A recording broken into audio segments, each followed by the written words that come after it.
At dawn, China's J-20 stealth fighters closed in, convinced American carriers would be easy prey. Their sensors filled with ghosts and chaos. The official story is that China is ready for war, but what happens when their most advanced weapons stumble into an invisible network? A lightning carrier running on secrets, not size? This is why dominance in the Pacific suddenly means something entirely new. USS America LHA-6 was built for a different kind of fight. At 844 feet long, it shares the silhouette of a traditional amphibious assault ship, but inside, nearly everything has been reimagined for AIR power. The most controversial change is impossible to miss. There is no well deck. Where earlier ships carried landing craft and armored vehicles, America's Block 0 hull form devotes every inch of that space to aviation.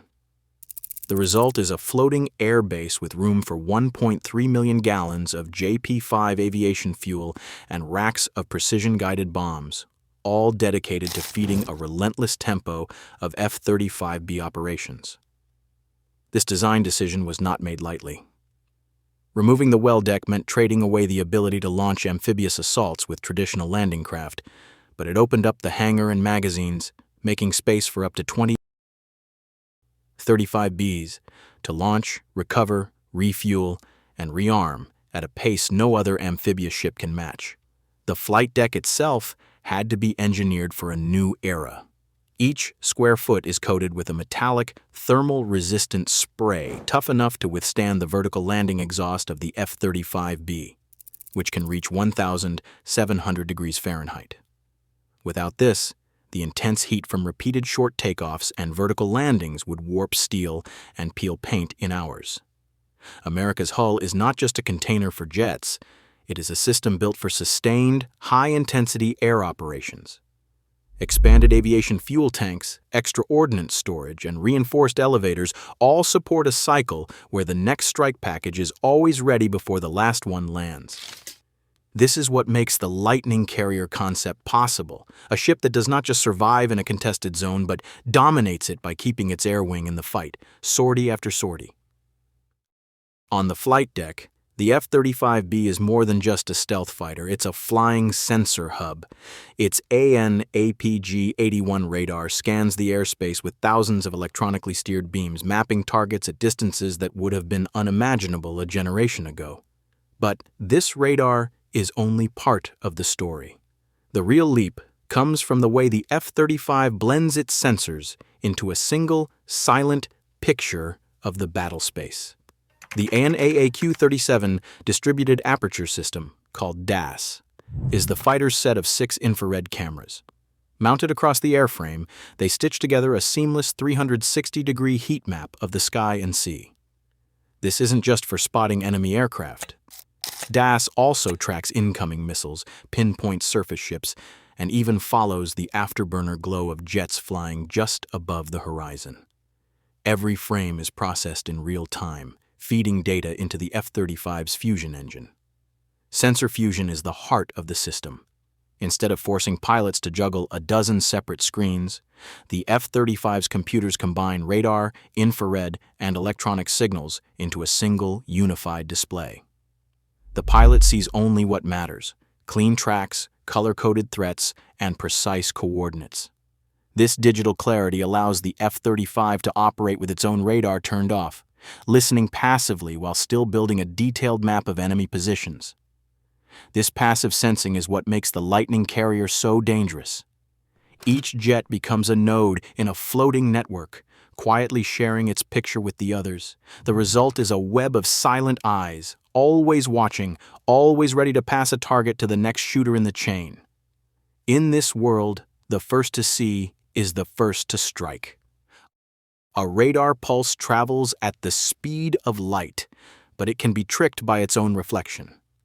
The F-35B's Barracuda suite captures the incoming signal from an enemy radar, digitizes it in microseconds, and instantly replays it with a slight delay. This delay shifts the apparent position of the target, creating a false echo, what engineers call a range gate pull-off. To the enemy radar, the USS America seems to slide away, then multiply, as if the ocean itself is spawning phantom ships. The process is precise. Barracuda does not just replay signals at random, it analyzes the frequency, timing, and phase of each pulse. By introducing minute timing jitter, variations as small as tens of nanoseconds, the system injects subtle inconsistencies that confuse even advanced signal processors. Spectral glitches such as phase noise and incomplete modulation begin to appear on the enemy scope. These artifacts are the digital fingerprints of deception, but in the chaos of combat, they are easily lost in the clutter.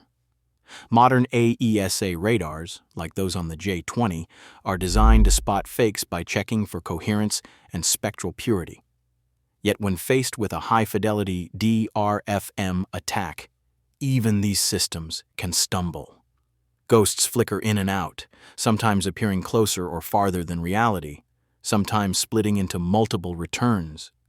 The result is a horizon filled with false targets, each demanding attention, each draining precious seconds and fuel from the attacker. In this electronic hall of mirrors, the real USS America is hidden among its digital doubles.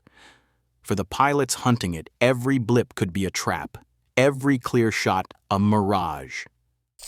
A single F-35B running silent relayed its sensor track through a tightly encrypted beam, the Multifunction Advanced Data Link MADL, directly to the USS Higgins. The message was short, stripped of anything unnecessary, listing heading, speed, altitude, and a digital fingerprint confirming the target's identity. This was not a broadcast. MADL's narrow hopping signal made interception nearly impossible for enemy listeners. Within seconds, the USS Higgins Combat Direction Center received the track. No one on deck needed to raise the ship's radars or break electronic silence. The destroyer's fire control system authenticated the data, comparing it against its own passive sensors and the F-35's unique crypto signature. In less than a minute, the decision loop closed. Vertical Launch System, VLS, hatches snapped open. The SM-6 missiles did not wait for the ship's radar to sweep the sky. Instead, they launched cold. Gas generators ejected them upward, and their motors ignited after they cleared the deck. Their guidance came from the kill web, the F-35's live track updated through the network, feeding precise coordinates to the missile's inertial computer. The SM-6 missiles climbed at Mach 3.5, invisible to the J-20 fighters below, who still hunted phantoms conjured by digital deception. In the Combat Information Center, officers watched the missile track update, each blip moving faster than a jet could hope to dodge. From detection to launch, the entire sequence, sensor to shooter, took less than 60 seconds. It was not just speed, but trust in the network, in the invisible handshake between aircraft and ship. That made this possible. The kill web did not just link machines, it fused every node into a single lethal mind. The SM-6 missile streaked through the upper atmosphere at Mach 3.5, closing the distance in seconds. In the J-20 cockpits, warning tones erupted too late. One of the stealth fighters vanished in a flash of fire, debris tumbling toward the sea. The shock rippled through the remaining pilots. Their data links, once the backbone of coordinated attack, dissolved into static as the F-35B Barracuda suite unleashed a targeted digital barrage. Communication screens flickered, then went dark. Each pilot was now alone, blind to the others and unsure of their own bearings. With their formation shattered and no way to call for support, the surviving J-20 fighters broke off, diving for the safety of their own airspace. The sky, moments before a hunting ground, had flipped into a trap. In less than a minute, coordinated electronic warfare and precise networked fire had erased China's air cover over the fleet. The USS America's 1.3 million gallons of JP-5 aviation fuel wasn't just a number, it was the backbone of sustained air assault. With that reserve, the ship could launch a surge of 20 F-35B sorties in a single cycle, each fighter armed and fueled to strike targets across the Philippine Sea. The math was simple but brutal. Every hour, the Lightning carrier stayed in the fight. Dozens of precision-guided bombs could rain down on enemy ships. For the PLA Amphibious Task Force, built around 3 Type 075 landing docks and over 50 civilian roll-on roll-off ferries, the loss of air cover meant exposure to wave after wave of attacks. The prospect of facing a relentless sortie rate backed by deep fuel reserves and a deck engineered for speed forced a decision. The invasion fleet reversed course, abandoning its crossing rather than risk destruction in open water.